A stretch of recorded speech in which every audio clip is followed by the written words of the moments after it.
El turno de la muerte. La primera vez que la vi fue reflejada en el vidrio del estante de medicamentos controlados.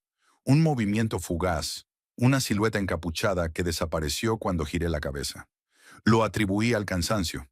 Después de todo, llevaba 3 semanas consecutivas cubriendo el turno nocturno en la farmacia La Salud de la Colonia Doctores. Mi nombre es Marco Velázquez. Tengo 34 años y desde hace 5 trabajo como farmacéutico nocturno. No fue mi primera opción en la vida, pero después de que Lucía, mi esposa, muriera en un accidente, preferí los turnos de noche. El silencio, la soledad y la ausencia de luz solar combinaban mejor con mi estado de ánimo permanente. La farmacia es uno de esos establecimientos de 24 horas que abundan en la capital. Durante el día, el lugar bulle de actividad. Madres comprando medicinas para sus hijos, ancianos surtiendo recetas, trabajadores buscando algo para el dolor de cabeza. Pero cuando el reloj marca las 10 de la noche y Cintia, la cajera, llega para su turno, el ambiente cambia radicalmente. ¿Cómo va todo, Marco?, me preguntó aquella noche mientras se colocaba el chaleco azul del uniforme. Tranquilo. Doña Josefina vino por su insulina y el señor Ramírez por sus pastillas para la presión. Respondí sin mucho entusiasmo. Cintia tenía unos 28 años. Era madre soltera de 2 niños y siempre llevaba en el cuello una pequeña cadena de oro con un dije de la Santa Muerte. A veces la sorprendía susurrando oraciones o dejando caramelos en una esquina del mostrador. Nunca le pregunté directamente sobre ello, pero sabía que era devota fervorosa. ¿Sabes? Anoche soñé con mi niña, me dijo mientras acomodaba su pequeño altar detrás de la caja registradora. Se me apareció toda de blanco y me dijo que cuidara bien la farmacia esta semana, que iba a tener visitas importantes. Levanté la mirada del inventario que estaba revisando. ¿Tu niña? ¿Te refieres a ella? Señaló su dije con reverencia. La Santísima. Nunca me falla cuando me avisa algo. Un escalofrío recorrió mi espalda, pero lo ignoré. A diferencia de muchos de mis colegas, yo había estudiado una licenciatura completa en farmacobiología. La ciencia y la razón eran mis únicos credos desde que la medicina no pudo salvar a Lucía. El teléfono interrumpió nuestra conversación. Era don Chema, nuestro repartidor, avisando que llegaría tarde con el pedido especial para Lalo, uno de nuestros clientes más frecuentes. Eduardo Galvez. Lalo para los amigos era un hombre de unos 40 años con un cáncer terminal de páncreas. Se negaba a internarse en un hospital y compraba sus analgésicos con nosotros. A veces venía tambaleándose, otras en taxi, pero siempre con una sonrisa estoica que me desconcertaba. ¿Cómo podía sonreír sabiendo que le quedaban pocos meses de vida? Esa noche, cerca de la medianoche, la campanilla de la puerta sonó. Lalo entró envuelto en un grueso abrigo, a pesar del clima húmedo y cálido de la Ciudad de México. Marco, mi salvador, dijo con voz débil pero amigable. ¿Llegó mi paquete? Negué con la cabeza. Don Chema viene en camino, pero hay tráfico por un accidente en circuito interior. Lalo se apoyó en el mostrador, visiblemente débil. Te ves pálido, observé. ¿Quieres sentarte? Estoy bien. Bueno, tan bien como puede estar un muerto caminando. Soltó una risa que se transformó en tos. Marco, ¿puedo pedirte un favor? Asintió y sacó de su bolsillo un sobre blanco sellado. Quiero dejar esto aquí, en la farmacia. Es importante. Tomé el sobre con cierta reticencia. No tenía destinatario, solo una pequeña calavera dibujada en una esquina. ¿Para quién es? Lalo sonrió misteriosamente. Para quien deba recibirla. Sabrás cuándo entregarla. Antes de que pudiera insistir, Cintia llamó desde la caja. Llegó don Chema. El viejo repartidor entró sacudiéndose la humedad de su chamarra. A sus 63 años, don Chema era una institución en el barrio. Todos sabían que había pasado 15 años en Santa Marta, Acatitla, por un malentendido del que nunca hablaba, pero nadie le tenía miedo. Al contrario, inspiraba una extraña confianza. Aquí está el paquete del joven Galvez, dijo depositando una pequeña caja sobre el mostrador. Lo siento por la tardanza. No te preocupes, respondió Lalo, pagándole a Cintia por los medicamentos. Me salvaste la noche. Después de que Lalo se marchara, don Chema se quedó un momento contemplando la puerta. Ese muchacho no dura hasta fin de mes, murmuró persignándose discretamente. No digas eso, lo regañó Cintia. La Santísima tiene poder para salvarlo si ella quiere. Don Chema me miró, como buscando apoyo en mi escepticismo habitual, pero esa noche yo estaba distraído. La carta de Lalo pesaba en mi bolsillo, como si estuviera hecha de plomo en lugar de papel. ¿Sabes? Comenzó don Chema, bajando la voz. Una vez estando en el reclusorio, vi cómo la invocaron. 3 reos que tenían sentencia de muerte montaron un altar con cosas robadas de la capilla. Nadie los molestó porque todos estaban aterrorizados. A la mañana siguiente, los 3 aparecieron muertos en sus celdas con una sonrisa en el rostro. Pero lo más extraño fue que la puerta de la prisión que daba al patio se abrió sola. Varios pudimos haber escapado, pero ninguno se atrevió. Todos sentimos que alguien o algo nos observaba. El silencio que siguió fue interrumpido por el zumbido de los refrigeradores, donde guardábamos las vacunas e insulinas. «Ya me voy», anunció don Chema. «Mañana tengo que estar temprano en la bodega central». Después de que se fue, Cintia encendió una pequeña vela perfumada frente a su altar. «¿Crees en estas cosas?», le pregunté. «¿En la flaquita?». «Con toda mi alma», respondió sin dudar.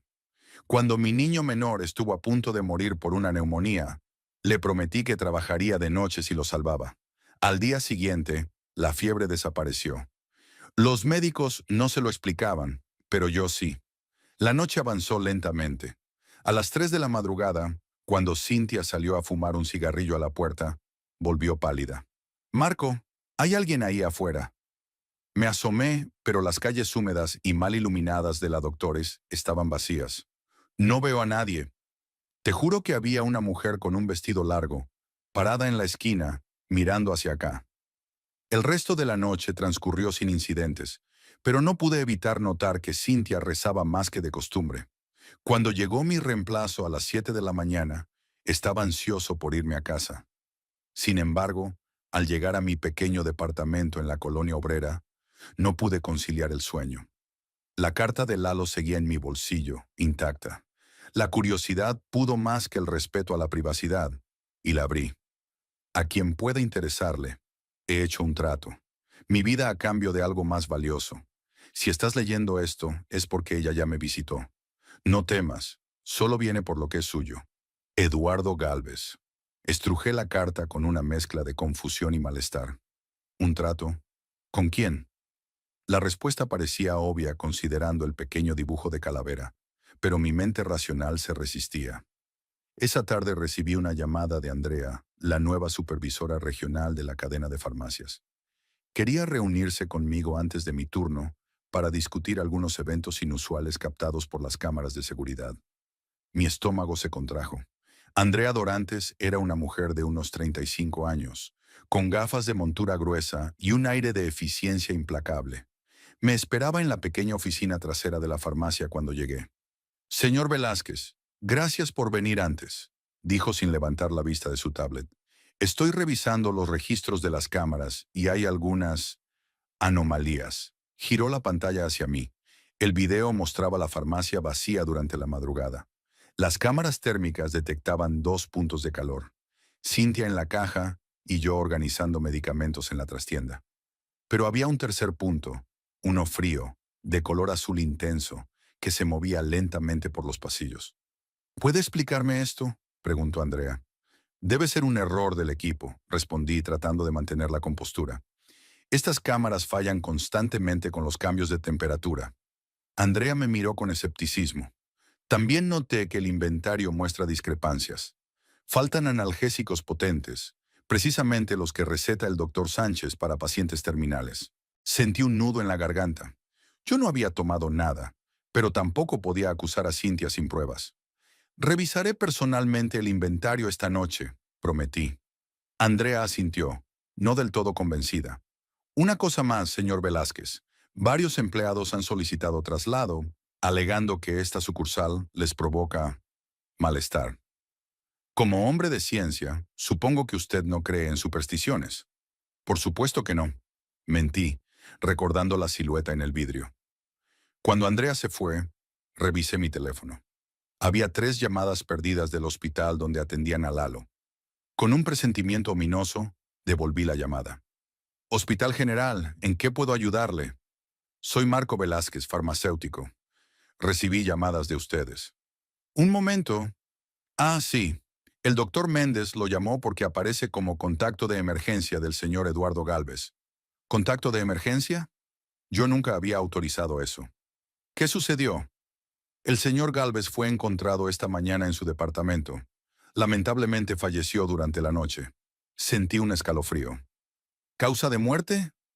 Aparentemente natural, aunque la enfermera bajó la voz. El doctor está desconcertado.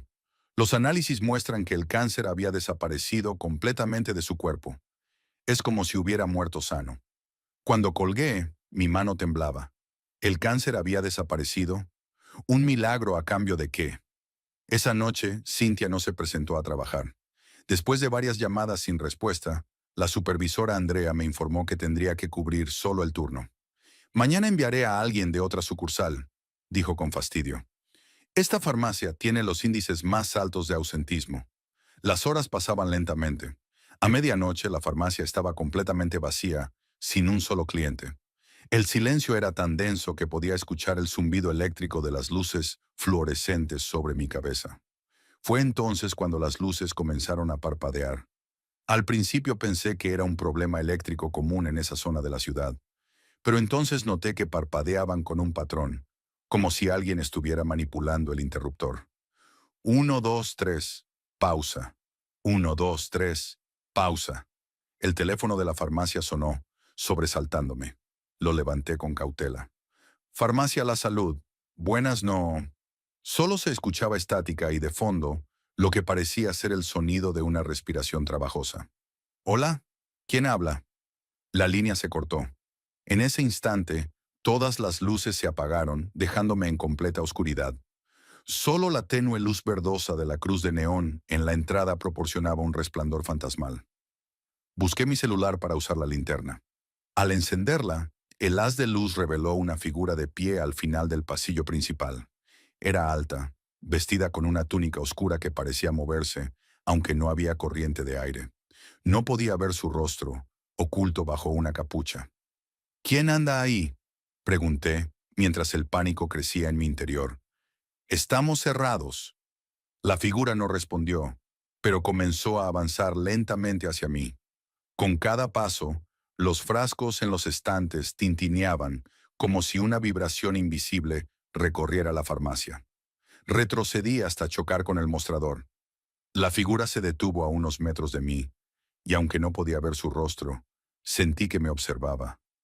Un olor dulzón, como de flores marchitas y velas, impregnó el aire.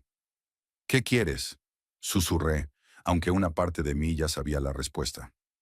Lentamente, la figura levantó lo que parecía ser una mano esquelética y señaló hacia el estante donde guardábamos los medicamentos controlados. El mismo lugar donde había visto el reflejo días atrás. Con piernas temblorosas, me dirigí hacia allí. El estante estaba cerrado con llave, pero al acercarme, el candado se abrió solo. Dentro, donde debían estar los analgésicos más potentes, había un pequeño altar improvisado, velas negras derretidas, caramelos, monedas viejas y una fotografía que reconocí de inmediato. Era Lucía, mi Lucía, sonriendo en nuestra última vacación juntos antes del accidente. Esto no es posible, murmuré. Yo nunca puse esto aquí. La figura avanzó otro paso. La luz de mi celular comenzó a fallar, parpadeando como las luces anteriormente. De pronto, comprendí lo que estaba pasando. Recordé las palabras de Lalo en su carta. He hecho un trato. Mi vida a cambio de algo más valioso. ¿Lalo hizo esto?, pregunté en voz alta. ¿Qué tiene que ver Lucía en esto? Como respuesta, las luces volvieron repentinamente. La figura había desaparecido, pero en su lugar, en el suelo, había un expediente médico. Lo recogí con manos temblorosas. Era el reporte de la autopsia de Lucía, pero con anotaciones manuscritas que no había visto antes. Paciente ingresada con vida. Fallecimiento por negligencia médica durante procedimiento simple. Caso encubierto. Mi mente dio vueltas. ¿Negligencia? Siempre me dijeron que había sido una complicación inevitable, una reacción alérgica impredecible. El teléfono volvió a sonar. Esta vez, al contestar, reconocí la voz inmediatamente. «¿Marco? Soy Cynthia. No vayas a asustarte, pero tuve una revelación. La flaquita me dijo que necesitabas saber la verdad sobre tu esposa. Cynthia, acabo de ver algo en la farmacia, algo imposible». «No es imposible». Su voz sonaba extrañamente calmada. «Lalo era mi primo. Él sabía lo de tu esposa porque su hermana trabajaba en el hospital cuando ocurrió, pero estaba muriendo y no podía decírtelo directamente. Hizo una promesa a la Santísima, su vida a cambio de que tú supieras la verdad». Dejé caer el teléfono. Las piezas comenzaban a encajar de manera terrible. Lalo, Cynthia, la carta, las apariciones. Todo formaba parte de algo más grande que no podía comprender completamente. En ese momento, la campanilla de la puerta sonó. Don Chema entró, pero algo en su expresión me alertó de que esto no era una visita normal. «¿Ya la viste, verdad?», preguntó sin preámbulos. «A la señora». Apenas pude asentir. «No tengas miedo», continuó. «Ella no viene por ti. Solo vino a cumplir su parte del trato». «¿Qué trato? Yo no he hecho ningún trato». Don Chema sonrió tristemente. «No, pero Lalo sí. Y ahora tú tienes que decidir qué hacer con la verdad que te ha dado». Me tendió un papel con un nombre y una dirección. «Este es el médico que cometió el error con tu esposa. Ahora vive en Cuernavaca, cambiando de identidad porque sabía que había cometido negligencia». Miré el papel, sintiendo una mezcla de rabia y confusión. ¿Qué se supone que debo hacer con esto? «Lo que creas correcto», respondió. «Pero recuerda que todo tiene un precio. La justicia, la venganza o el perdón». Las siguientes noches en la farmacia fueron extrañamente tranquilas. No hubo más apariciones, ni luces parpadeantes, ni figuras reflejadas en los vidrios. Cynthia regresó a trabajar, actuando como si nada hubiera pasado, aunque ahora intercambiábamos miradas cómplices, cuando algún cliente mencionaba milagros inexplicables. Andrea, la supervisora, renunció después de revisar las grabaciones de aquella noche. Según los rumores, las cámaras habían captado algo que la dejó tan perturbada que pidió su traslado inmediato a otra ciudad. En cuanto a mí, guardé la dirección del médico responsable de la muerte de Lucía. Durante semanas contemplé mis opciones.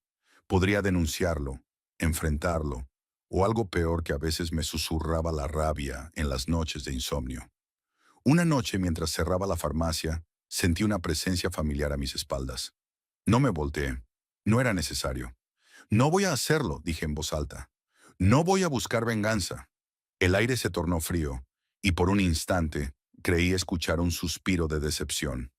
«Pero tampoco voy a olvidar», continué. «Él vivirá con su culpa, como yo he vivido con mi pérdida». Cuando finalmente me atreví a mirar atrás, la calle estaba vacía. Sin embargo, sobre el mostrador de la farmacia, donde Cynthia solía colocar su pequeño altar, había aparecido una fotografía nueva. Lalo, sonriendo, aparentemente saludable, junto a lo que parecía ser una figura borrosa envuelta en un manto. En el reverso, con una caligrafía que no reconocí, había una frase simple. «El precio fue justo».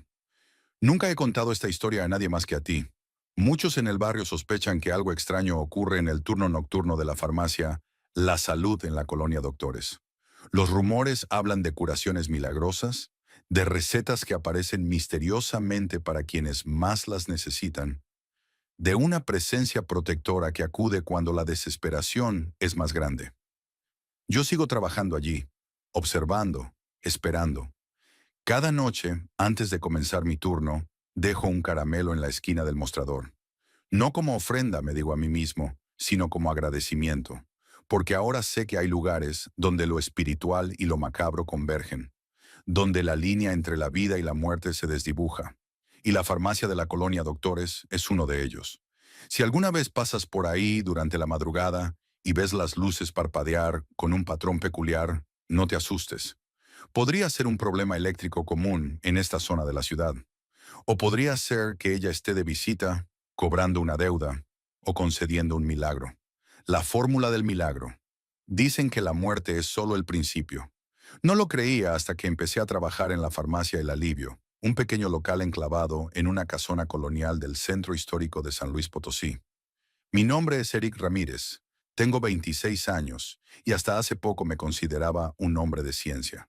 Estudiante frustrado de medicina que terminó como auxiliar de farmacia mientras encontraba mi camino.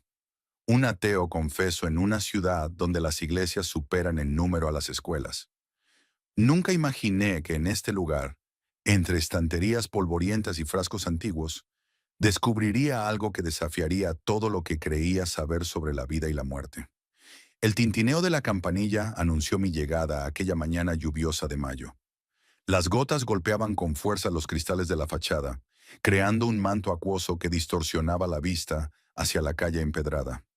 La humedad se colaba por cada rincón de la vieja farmacia, mezclándose con el peculiar aroma a medicamentos, hierbas secas y ese inexplicable olor a santidad que desprendían las veladoras, siempre encendidas en el mostrador principal. «Eric, llegaste temprano, mijo». La voz de doña Meche emergió desde la trastienda, seguida por su figura menuda.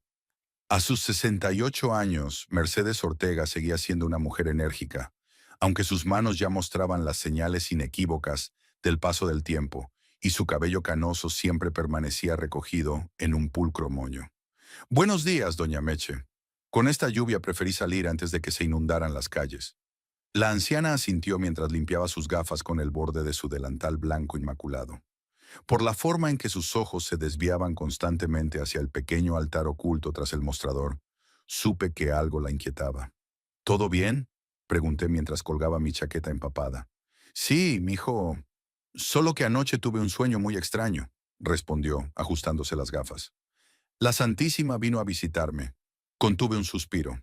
Ahí estaba de nuevo, con sus supersticiones. Doña Meche era una católica devota, al menos en apariencia. Yo sabía bien que tras esa fachada de respetable feligresa escondía una devoción mucho más oscura.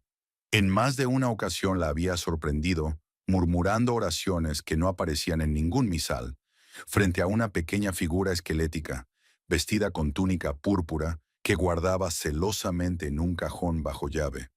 La Santa Muerte, la Niña Blanca, la Santísima. Tenía muchos nombres, pero en San Luis Potosí, como en muchas partes de México, su culto se practicaba en las sombras, entre susurros y promesas. «Me mostró algo, Eric», continuó doña Meche, interrumpiendo mis pensamientos. «Me dijo que buscara en el sótano, en la caja grande de roble que perteneció a mi abuelo». «¿El boticario?», pregunté con genuino interés. El abuelo de doña Meche había fundado la farmacia en 1910, durante la Revolución. Se decía que había atendido tanto a federales como a revolucionarios, y que conocía remedios que la medicina moderna aún no lograba explicar. «Sí, don Joaquín Ortega, que en paz descanse», se persignó. «La Santísima me dijo que hay un libro ahí abajo, un recetario con una fórmula especial que puede sanar a los enfermos cuando la medicina ya no puede hacer nada». Arqué una ceja, escéptico. Pero antes de que pudiera responder, la campanilla de la entrada sonó nuevamente, y Paola irrumpió en la farmacia, sacudiéndose el agua como un cachorro empapado. «¡Qué diluvio!», exclamó mientras se quitaba el impermeable. A sus 23 años, Paola Mendoza combinaba la inteligencia práctica de una estudiante de enfermería con la ingenuidad de alguien que todavía creía que el sistema de salud estaba para ayudar a la gente. «Buenos días, doña Meche». «Hola, Eric». Asentí a modo de saludo mientras doña Meche le daba la bienvenida. Paola trabajaba medio turno en la farmacia para pagarse los estudios. Era eficiente, amable con los clientes y tenía una memoria prodigiosa para los nombres comerciales y genéricos de los medicamentos. También era la única persona en la farmacia que parecía inmune a la extraña atmósfera del lugar. La mañana transcurrió con la rutina habitual. Ancianos que venían por su medicación para la presión o la diabetes, madres con niños febriles y el ocasional hipocondríaco buscando algo para una enfermedad imaginaria. La lluvia no cesaba, convirtiendo las calles del centro histórico en pequeños riachuelos.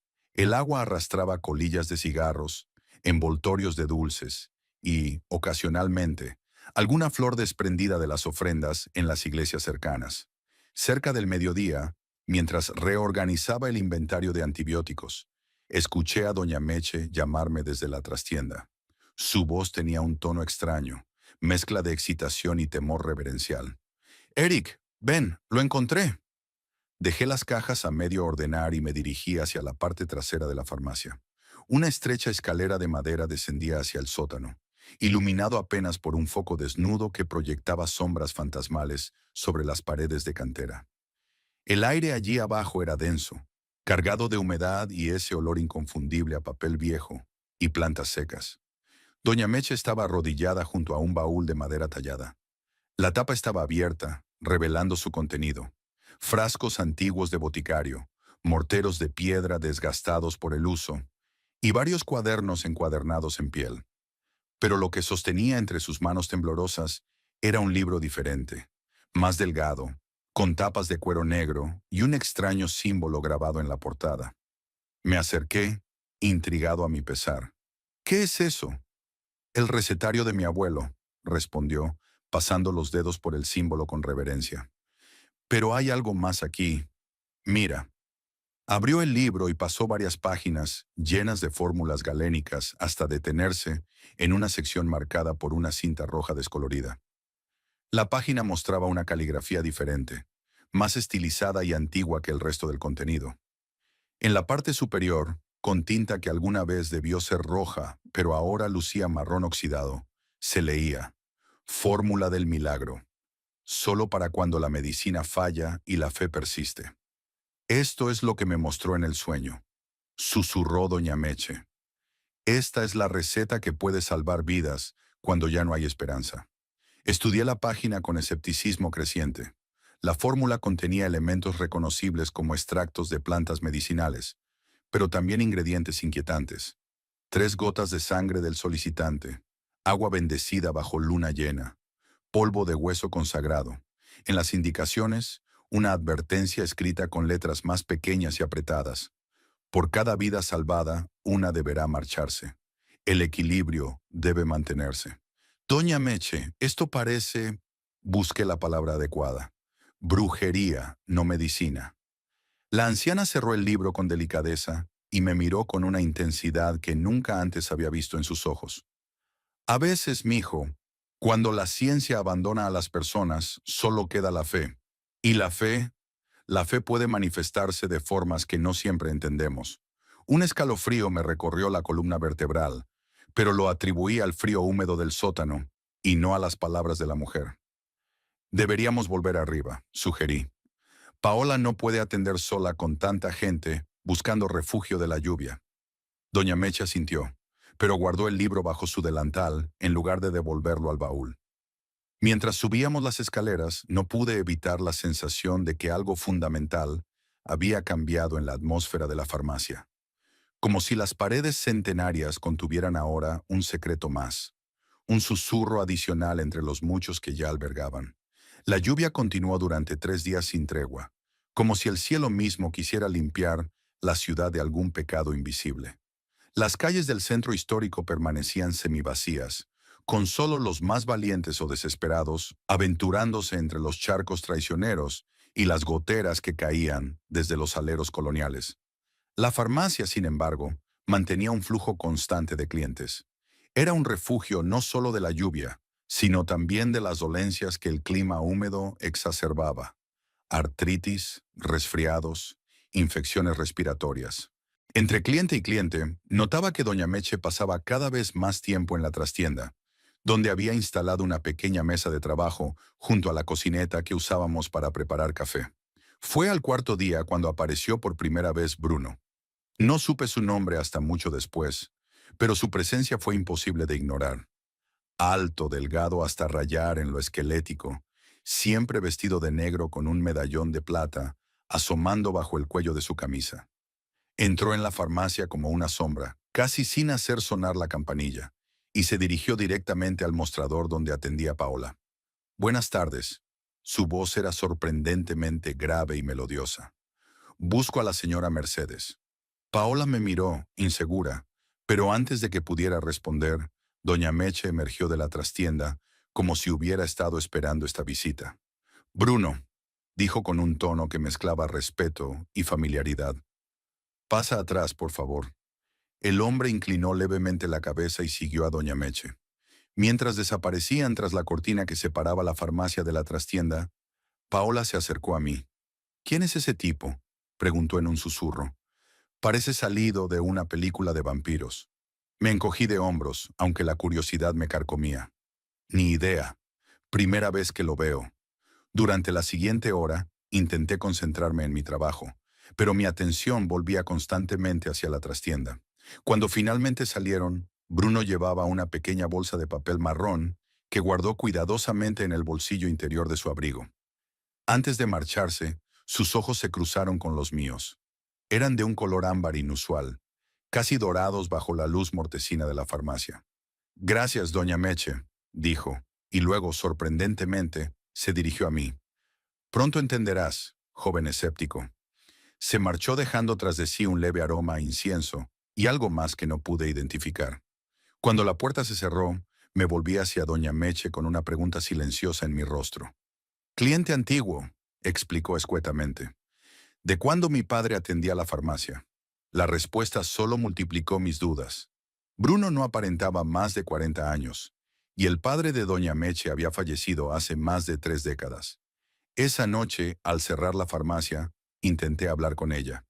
Doña Meche, ¿qué está pasando? Primero el libro extraño, ahora ese hombre. La anciana suspiró mientras apagaba las luces, dejando encendidas solo las veladoras del pequeño altar.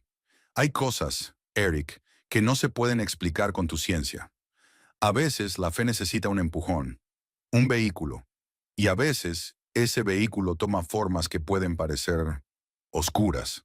¿Está preparando esa fórmula del milagro?, pregunté directamente. Porque si está mezclando sustancias sin control, podría ser peligroso para los clientes. Doña Meche sonrió, pero no había alegría en su gesto, solo una sabiduría antigua y pesada. No te preocupes por eso. Solo he preparado una muestra, para un caso especial. La nieta de Bruno tiene leucemia terminal. Los médicos le dieron 2 semanas de vida. Sentí que la irritación crecía en mi interior. ¿Y usted cree que una poción mágica va a curarla? Eso es cruel, doña Meche. Está dando falsas esperanzas a personas desesperadas. No son falsas esperanzas, mijo, respondió con serenidad inquebrantable. Ya verás. Y vaya que lo vi. 3 días después, Bruno regresó a la farmacia. Esta vez no vestía completamente de negro, sino que llevaba una camisa gris con el medallón de plata brillando sobre su pecho. Su expresión era indescifrable, pero había algo diferente en su postura, como si un peso invisible hubiera sido parcialmente levantado de sus hombros. Se acercó directamente a doña Meche, quien atendía a una anciana con problemas de circulación. Esperó pacientemente, y cuando la cliente se marchó, le entregó un sobre. «Funcionó», dijo simplemente. «Los médicos no lo entienden. El cáncer está retrocediendo». Doña Meche recibió el sobre con un gesto solemne. «La Santísima cumple cuando se le respeta». «Lo sé», respondió Bruno, y luego añadió en voz más baja, aunque alcancé a escuchar. «Ya he elegido el pago. Será indoloro». Un escalofrío me recorrió la espalda. ¿El pago? ¿A qué se refería? Recordé la advertencia en el libro. Por cada vida salvada, una deberá marcharse. Pero seguramente era solo una forma metafórica de hablar, un vestigio de supersticiones antiguas. No pasó mucho tiempo antes de que comenzaran los rumores. La farmacia, el alivio empezó a recibir visitas de personas que nunca antes habían cruzado su puerta. Venían con expresiones de desesperación, preguntando en susurros por el remedio especial, la medicina milagrosa, la fórmula de la santa. Doña Meche atendía solo a algunos.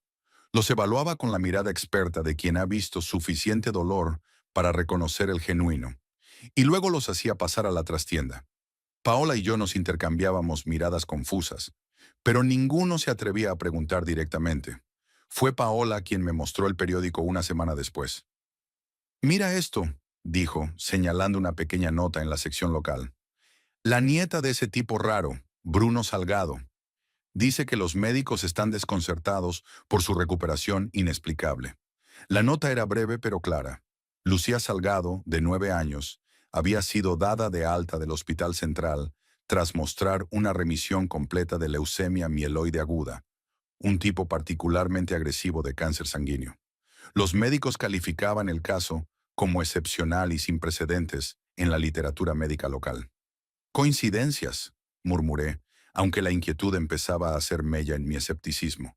Pero las coincidencias siguieron acumulándose. Una semana después de la recuperación de la niña Salgado, apareció otra noticia. Un profesor universitario jubilado había fallecido en su sueño, aparentemente de un paro cardíaco, aunque no tenía antecedentes de problemas coronarios. El nombre me resultó familiar. Era un cliente ocasional de la farmacia, que solía comprar únicamente aspirinas para una leve artrosis. Y luego otro milagro. Rodrigo Méndez, un joven con un tumor cerebral inoperable, comenzó a mostrar signos de recuperación después de que su madre visitara nuestra farmacia. La masa tumoral estaba reduciéndose sin explicación médica. 2 días después, una cajera del supermercado cercano, saludable y en la flor de la vida a sus 35 años, no despertó una mañana. Muerte súbita, dijeron. Causas naturales inexplicables. El patrón se volvía imposible de ignorar, incluso para alguien tan determinado a encontrar explicaciones racionales como yo. Una noche, cuando Paola ya se había marchado y doña Meche había salido a entregar un pedido especial, me armé de valor y bajé al sótano. El baúl de roble seguía allí, pero ahora tenía un pequeño candado que antes no estaba. Frustrado, subí a la trastienda y comencé a buscar entre los cajones. En el tercero, oculto bajo un montón de facturas viejas, encontré el libro negro. Lo abrí con manos temblorosas y busqué la página marcada con la cinta roja. La fórmula estaba allí, con sus ingredientes inquietantes y sus instrucciones precisas.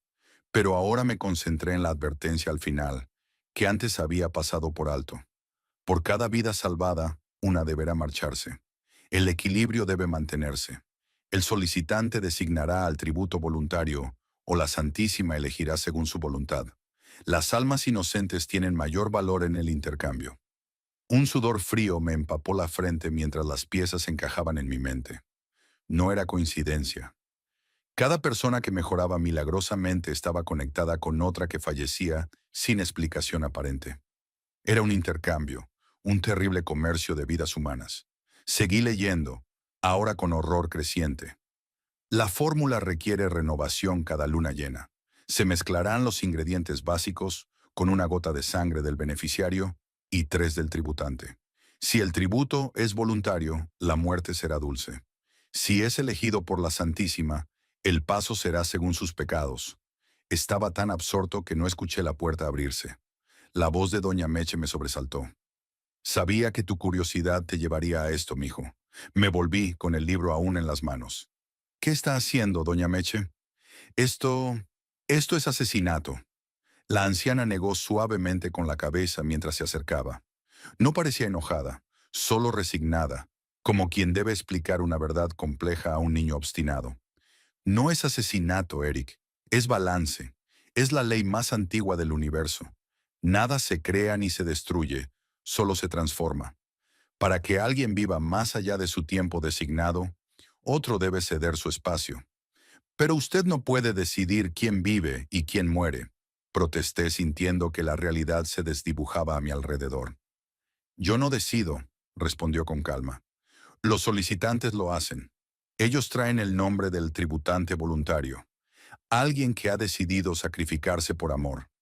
O, si no tienen a nadie, la Santísima elige según reglas que nosotros no comprendemos del todo. Cerré el libro de golpe. Esto tiene que parar. Voy a denunciarlo. Doña Meche sonrió con tristeza. ¿Denunciar qué, exactamente? Que una anciana farmacéutica prepara tés de hierbas mientras algunos enfermos se recuperan milagrosamente y otras personas fallecen por causas naturales. Piénsalo, Eric. No hay evidencia de nada ilegal. Tenía razón, y eso me aterraba aún más. No había cuerpos, no había venenos detectables, no había acción directa que vincular con las muertes. Solo coincidencias que parecían milagros o tragedias según el lado desde el que se miraran. Antes de que pudiera responder, la campanilla de la entrada sonó a pesar de que ya habíamos cerrado. Doña Meche me quitó suavemente el libro de las manos. Esta conversación no ha terminado, pero ahora hay alguien que necesita nuestra ayuda. En la farmacia, empapada por la lluvia que había regresado con renovada fuerza, estaba una mujer joven que reconocí como vecina del barrio. Su vientre abultado revelaba un embarazo avanzado, pero su rostro estaba contraído en una mueca de dolor y sus manos aferraban el mostrador como si fuera lo único que la mantenía en pie. Doña Meche, jadeó, me dijeron que usted podría ayudarme. Fabiola, la anciana se acercó rápidamente a sostenerla. ¿Qué pasa, mija? El bebé. Las lágrimas se mezclaban con las gotas de lluvia en su rostro. Los doctores dicen que tiene el cordón enredado. Quieren hacer cesárea de emergencia, pero su voz se quebró. Mi presión está por las nubes. Dicen que podría no sobrevivir a la cirugía, ni yo ni el bebé. Doña Meche la guió hacia una silla mientras me dirigía una mirada significativa. Eric, prepara un té de tila para calmarla. Obedecí mecánicamente, mi mente aún procesando lo que había descubierto y la escena que se desarrollaba ante mí. Cuando regresé con la infusión, doña Meche estaba inclinada hacia Fabiola, hablándole en voz baja. Existe una posibilidad, pero requiere un sacrificio. ¿Entiendes lo que te estoy diciendo? Fabiola asintió entre sollozos. Mi abuela me contó sobre la fórmula. Por eso vine. Estoy dispuesta a hacer lo que sea necesario por mi bebé. ¿Tienes a alguien que esté dispuesto a ser el tributante? Preguntó doña Meche con solemnidad. La joven bajó la mirada. Number No podría pedirle eso a nadie. Entonces la Santísima elegirá, respondió la anciana. Pero debes saber que su elección puede recaer sobre cualquiera, incluso alguien cercano a ti. Un nuevo espasmo de dolor atravesó a Fabiola, haciéndola doblarse sobre sí misma. No me importa, solo salven a mi bebé. No pude contenerme más. Esto es una locura. Fabiola, necesitas ir al hospital, no confiar en pociones mágicas. La mujer me miró con una mezcla de desesperación y determinación. Ya estuve en el hospital, Eric. Me mandaron a casa a esperar mientras consultan a un especialista que no llegará hasta mañana. Para entonces podría ser tarde. Doña Meche puso una mano sobre mi hombro. Ve a casa, mijo. No tienes que ser parte de esto si va contra tus creencias. Pero no podía irme. No podía dejar a Fabiola en este estado, creyendo en milagros imposibles. Y tampoco podía permitir que otra persona muriera como tributo por una superstición.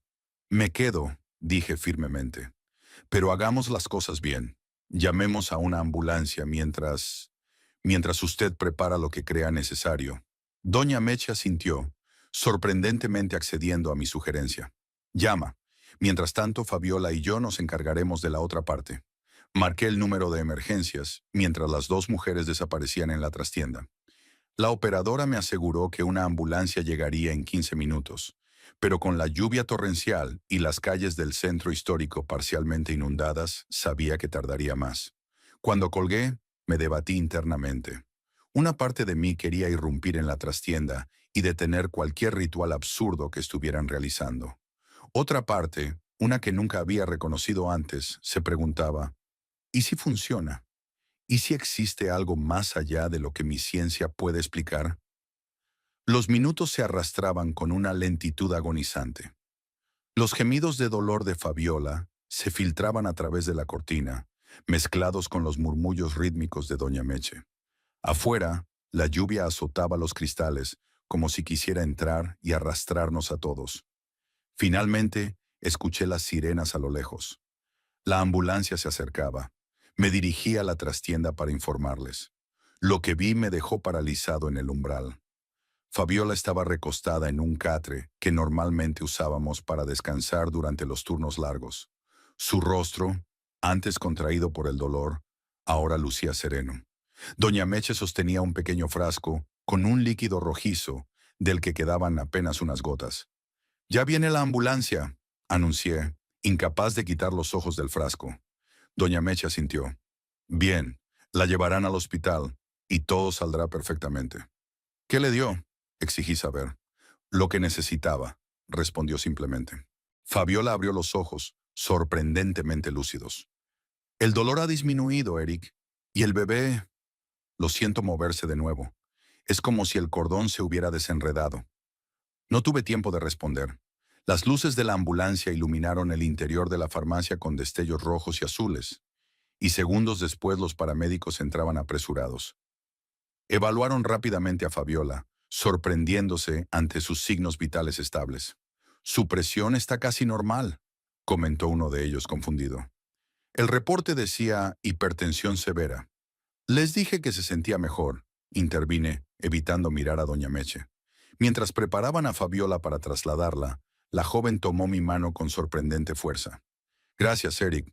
Y gracias, doña Meche. Sé que mi bebé estará bien ahora. Cuando la ambulancia se alejó, me volví hacia la anciana, que limpiaba meticulosamente el catre con un paño humedecido en alcohol. ¿Qué pasará ahora?, pregunté, temiendo la respuesta. Doña Meche me miró con ojos cansados pero serenos. Ahora esperamos. La fórmula hará su trabajo y la Santísima cobrará su tributo. ¿No le importa? ¿No le importa que alguien, quizás un inocente, vaya a morir? La anciana guardó el paño y se sentó pesadamente en una silla. Por primera vez desde que la conocía, me pareció realmente vieja. Claro que me importa, mi hijo. Cada vida tiene valor, pero no soy yo quien decide. Son los que vienen buscando el milagro los que hacen el trato con la muerte. Yo solo soy la intermediaria. Podría negarse, insistí. Podría destruir ese libro y acabar con todo esto. ¿Y dejar morir a quienes podrían salvarse?, sacudió la cabeza. La muerte siempre nos alcanza, Eric. A todos, eventualmente. Lo único que cambia es el cuándo y el cómo. La fórmula solo renegocia los términos. Me dejé caer en la otra silla, sintiendo el peso de una verdad que nunca había considerado. ¿Y si el tributo fuera uno de nosotros? ¿Y si fuera yo? Doña Meche extendió su mano arrugada y tomó la mía. Su piel se sentía sorprendentemente fría. Nadie sabe a quién elige la Santísima cuando no hay un tributante voluntario. Pero ella tiene sus razones, sus patrones, sus preferencias. Un escalofrío me recorrió la espalda al recordar la última línea de la advertencia. Las almas inocentes tienen mayor valor en el intercambio. A la mañana siguiente, la lluvia había cesado, dejando tras de sí un cielo lavado de un azul casi doloroso y charcos que reflejaban la luz del sol como espejos rotos. La noticia llegó temprano. Fabiola había dado a luz durante la madrugada a un niño perfectamente saludable. La cesárea se había realizado sin complicaciones, y tanto la madre como el bebé estaban fuera de peligro. Paola rebosaba de alegría al compartir la información que le había llegado por una compañera que hacía prácticas en el hospital. Es increíble. Dicen que los médicos no lo entienden. Anoche mismo estaban preparando sangre para una posible transfusión masiva. La santa del pasillo 3. Hay cosas que ves cuando trabajas por la noche. Sombras que se alargan bajo la luz artificial. Sonidos que no deberían estar ahí, pero que aprendes a ignorar. Yo solía pensar que todo tenía una explicación racional, hasta que empecé a verla a ella. Mi nombre es Joel Méndez. Tengo 30 años y trabajo en el turno nocturno de la farmacia San Judas, a 2 cuadras del mercado Garmendia, en Culiacán. No es el mejor trabajo del mundo, pero paga las cuentas. Desde que mamá murió hace 3 años, vivo solo en un departamento pequeño cerca del centro. Las paredes delgadas, el calor sofocante que no cede ni de madrugada, y una vida que se reduce a trabajar, dormir y resistir, día tras día. La depresión es como una sombra que te sigue a todas partes. A veces es apenas perceptible, otras veces te devora por completo. Los médicos me recetaron pastillas que tomo religiosamente, aunque a menudo me pregunto si realmente sirven para algo. Tal vez por eso, cuando la vi por primera vez, pensé que era un efecto secundario de los medicamentos. Era una noche de julio. El aire acondicionado de la farmacia funcionaba a medias, y el sudor me empapaba la camisa azul con el logo de la empresa. Estaba reponiendo mercancía en el pasillo 2 cuando sentí una corriente de aire frío, como si alguien hubiera abierto la puerta principal. Levanté la mirada hacia la entrada, pero no había nadie. Buenas noches. Escuché una voz suave, casi como un suspiro. Me giré hacia el pasillo 3, el de los medicamentos controlados, y la vi. Una mujer alta, delgada, vestida completamente de blanco. Su rostro parecía borroso bajo la luz fluorescente, pero su presencia era inconfundible. Caminaba lentamente, con la cabeza ligeramente inclinada, como si estuviera leyendo las etiquetas de los productos. ¿Puedo ayudarle en algo?, pregunté, dejando la caja de suplementos vitamínicos que tenía en las manos. No respondió. Siguió avanzando hasta el final del pasillo, y entonces, simplemente, desapareció. No dobló la esquina. No salió por ninguna puerta. Simplemente dejó de estar ahí. Recuerdo que me quedé inmóvil durante varios segundos, con el corazón latiendo tan fuerte que podía sentirlo en mis oídos. Luego corrí hacia el final del pasillo 3, pero no había nadie. Revisé toda la farmacia, incluso los baños y la bodega trasera, pero estaba completamente solo. Debes estar más cansado de lo que crees, me dije a mí mismo, mientras me secaba el sudor frío de la frente. Aquella noche no le conté a nadie lo que había visto, ni a Nancy, mi gerente, que llegó puntual a las 7 de la mañana para el cambio de turno, ni a Memo, el guardia de seguridad, que siempre entraba media hora antes para tomar café conmigo antes de que yo me fuera. Me sentía estúpido, avergonzado incluso. Tal vez los medicamentos me estaban afectando más de lo que pensaba. Pero la noche siguiente, a las 3:27 exactamente, volvió a suceder. Estaba detrás del mostrador, haciendo el inventario de fin de mes, cuando sentí esa misma corriente de aire frío. Levanté la vista y ahí estaba ella otra vez, recorriendo lentamente el pasillo 3. Esta vez pude verla con más claridad. No era joven ni vieja, su piel era pálida, casi translúcida, y su cabello largo y negro caía como una cascada sobre sus hombros. Vestía un largo vestido blanco que parecía flotar ligeramente, como si no estuviera tocando el suelo. ¿Quién eres?, pregunté, con la voz temblorosa. Giró su rostro hacia mí y por un instante pude ver sus ojos. Eran completamente negros, como pozos sin fondo. Sentí un escalofrío recorrer mi espalda. Luego, igual que la noche anterior, desapareció. Esta vez revisé las cámaras de seguridad. Hay 4 en total. Una en la entrada, otra en la caja, una más en la bodega, y la última cubre los pasillos 2, 3 y 4. Retrocedí las grabaciones hasta las 3:27 de la madrugada, y me quedé mirando fijamente la pantalla. El pasillo 3 estaba completamente vacío. No había ninguna mujer de blanco, solo yo, moviéndome nerviosamente detrás del mostrador, como si estuviera viendo algo invisible para la cámara. «Estás perdiendo la cabeza, Joel», murmuré, mientras apagaba el monitor con manos temblorosas. A la tercera noche decidí hablar con Memo. No podía seguir guardándome esto para mí solo. Memo tiene unos 50 años. Es un exmilitar de complexión robusta que lleva trabajando en seguridad desde que dejó el ejército. Tiene un bigote poblado que contrasta con su cabeza completamente rapada, y siempre lleva un crucifijo de plata colgando del cuello. Es supersticioso hasta la médula, pero también es la persona más valiente que conozco. «Una mujer vestida de blanco en el pasillo 3», repitió, después de que le conté lo que había visto. Estábamos en la pequeña sala de descanso, compartiendo un café negro y espeso como petróleo.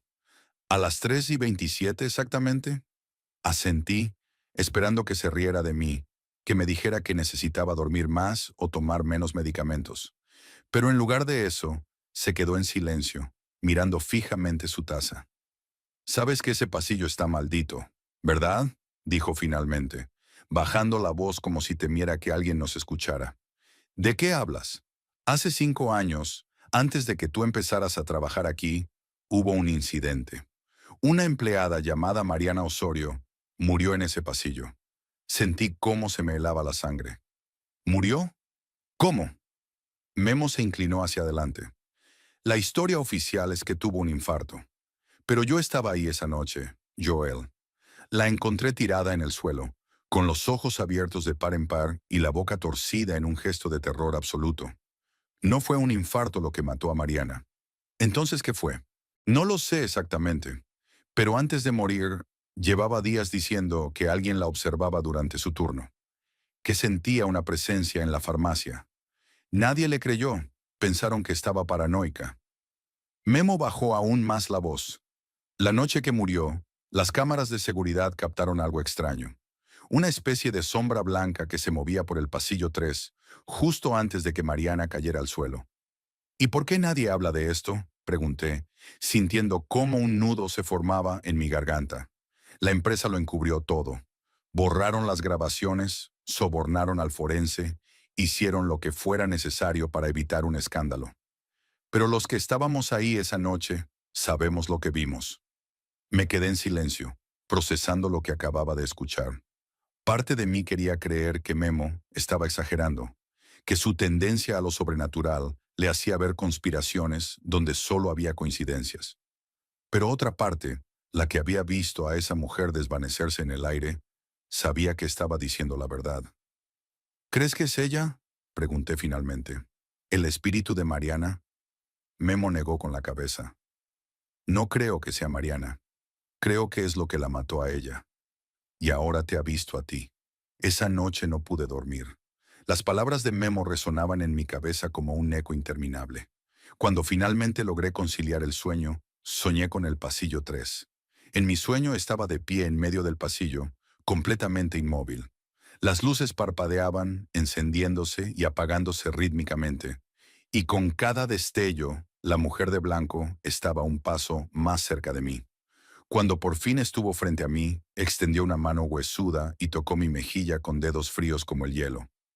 Te he elegido, dijo, con una voz que parecía venir de muy lejos. Te he estado esperando. Me desperté empapado en sudor, con el corazón latiendo desbocado.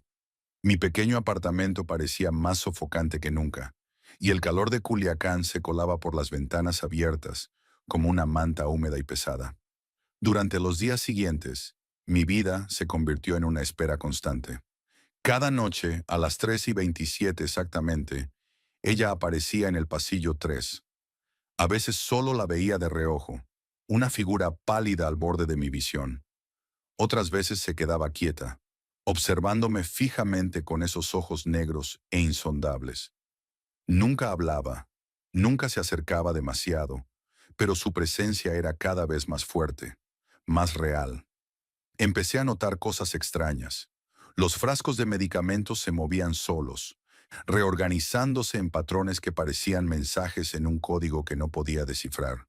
Las etiquetas de los productos cambiaban momentáneamente, mostrando palabras y frases que no tenían sentido. Elegido, sacrificio, tiempo. Y luego volvían a la normalidad, como si nunca hubieran cambiado. Nancy, mi gerente, empezó a preocuparse por mí.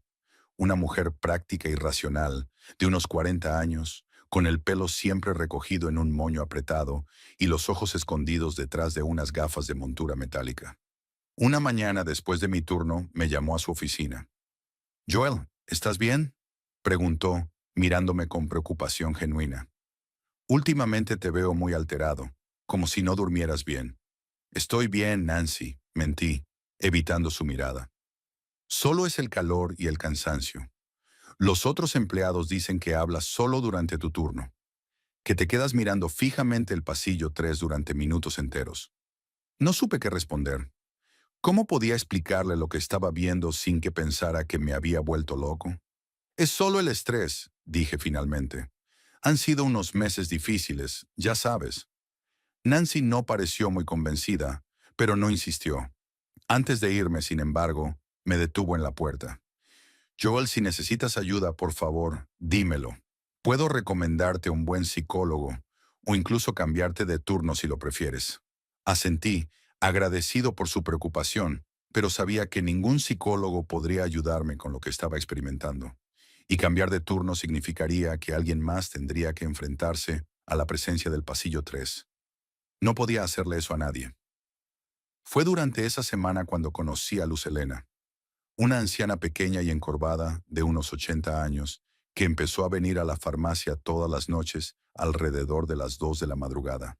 Siempre compraba lo mismo: velas blancas, alcohol de 96 grados y una botella pequeña de agua bendita que guardábamos en una sección especial, junto con otros artículos religiosos.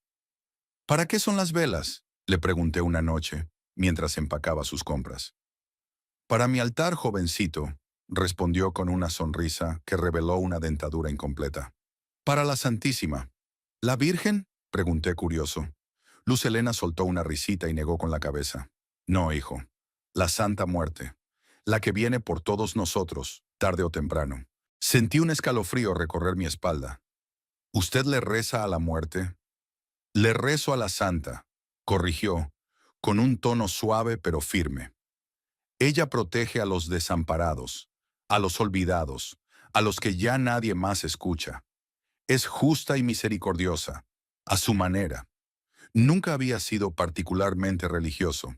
Mi madre era católica devota, pero yo había dejado de ir a misa poco después de su muerte. La idea de rezarle a una figura esquelética, vestida de blanco, me parecía extraña, incluso perturbadora. ¿Y funciona?, pregunté, sin poder contener mi escepticismo. ¿Le concede milagros? Luz Helena me miró fijamente, con ojos que parecían ver más allá de mi piel, directamente hacia mi alma atormentada. La Santa no concede milagros, hijo. Te ofrece intercambios. Tú le das algo, ella te da algo a cambio. Siempre es justa. Antes de irse, Luz Helena sacó algo del bolsillo de su rebozo. Era una pequeña medalla plateada con la imagen grabada de la Santa Muerte. Me la tendió con una mano temblorosa. Toma, veo en tus ojos que la necesitas. Ella ya te ha elegido, ¿verdad? Tomé la medalla con dedos temblorosos. ¿Cómo lo sabe?, pregunté, sintiendo cómo se me secaba la boca. Porque tienes la mirada de los marcados, respondió simplemente. Los que han sido vistos por ella. No tengas miedo, hijo. Es un honor ser elegido por la Santísima. Esa noche la mujer de blanco no apareció a las 3:27. La esperé, mirando fijamente el pasillo 3, pero no hubo ninguna corriente de aire frío, ninguna figura pálida entre las sombras. Por un momento sentí alivio, luego una extraña decepción. ¿Me había abandonado? ¿Había sido todo producto de mi imaginación después de todo? Fue entonces cuando escuché la campanilla de la puerta. Era una madre joven, con el rostro desencajado por el pánico y la preocupación, cargando en brazos a un niño pequeño, de unos 7 u 8 años, que parecía estar inconsciente. «Por favor», gritó acercándose al mostrador. «Mi hijo está muy enfermo. Necesita su medicamento ahora mismo». El niño estaba pálido, con los labios ligeramente azulados, y respiraba con dificultad. Tenía ojeras profundas y el cuerpo tan delgado que podía ver sus costillas a través de la camiseta delgada. «¿Qué medicamento necesita?», pregunté, tratando de mantener la calma.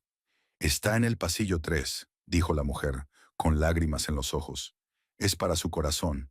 Por favor, date prisa». Corrí hacia el pasillo 3, sintiendo un extraño zumbido en mis oídos. Era como si el tiempo se hubiera ralentizado, como si cada paso que daba fuera a través de la melaza espesa.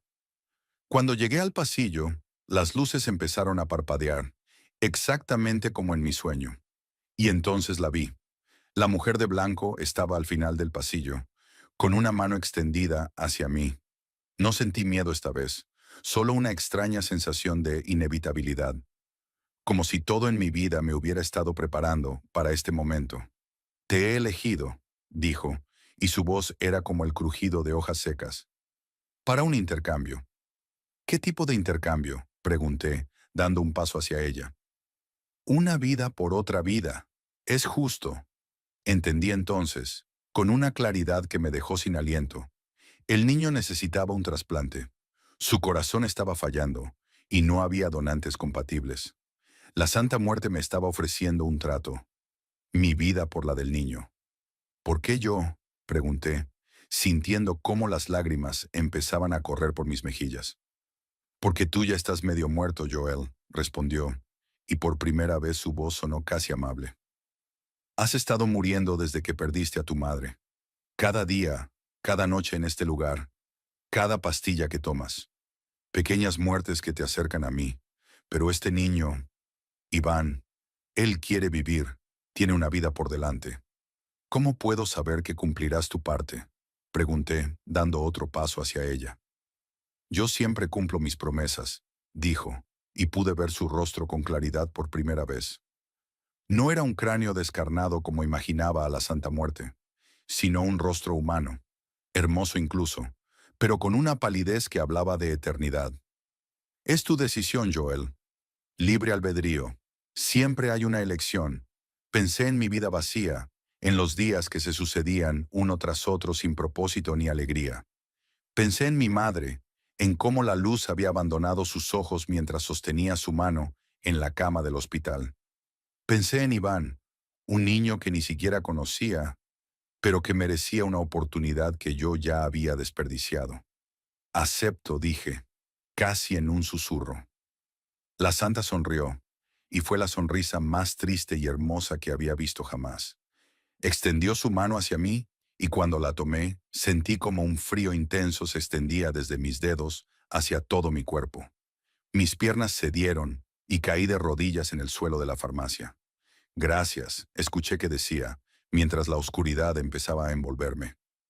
No tengas miedo, te llevaré conmigo. Lo último que recuerdo es ver a Memo entrar corriendo al pasillo, gritando mi nombre. Luego, nada. Dicen que morí de un infarto, igual que Mariana Osorio 5 años antes. Las cámaras de seguridad mostraron cómo me desplomé en el pasillo 3, convulsionando durante unos segundos antes de quedarme completamente inmóvil. No había ninguna mujer de blanco, ninguna madre desesperada con su hijo enfermo. Solo yo, solo en mitad de la noche, sucumbiendo a lo que los médicos llamaron fallo cardíaco súbito. Pero hay algo que las cámaras no captaron, algo que solo yo sé. En el momento exacto en que mi corazón dejó de latir, el de Iván, un niño de 8 años que llevaba meses esperando un trasplante en el Hospital General de Culiacán, recibió el órgano compatible que necesitaba para vivir. Un milagro, dijeron los médicos. Una coincidencia extraordinaria. Ahora camino junto a la santa por los pasillos de la farmacia cada noche, a las 3:27 exactamente. A veces veo a Memo santiguarse cuando siente nuestra presencia. Veo a Nancy revisando las cámaras de seguridad, frunciendo el ceño ante las luces que parpadean sin explicación. Veo a Luz Helena sonreír cuando entra a comprar sus velas, como si supiera exactamente dónde estoy. Y a veces cuando el nuevo empleado del turno nocturno se queda mirando demasiado tiempo el pasillo 3, siento cómo la santa se tensa a mi lado. Todavía no, le digo entonces. Déjalo vivir un poco más, porque he aprendido que ser elegido por la santa es tanto un honor como una carga, que cada milagro tiene un precio y que la muerte, como la vida, es solo un pasillo que todos debemos recorrer eventualmente. Un pasillo donde, si prestas atención, siempre hay alguien observándote desde las sombras, esperando pacientemente su turno para ofrecerte un intercambio. Un intercambio que, te lo aseguro, siempre será justo.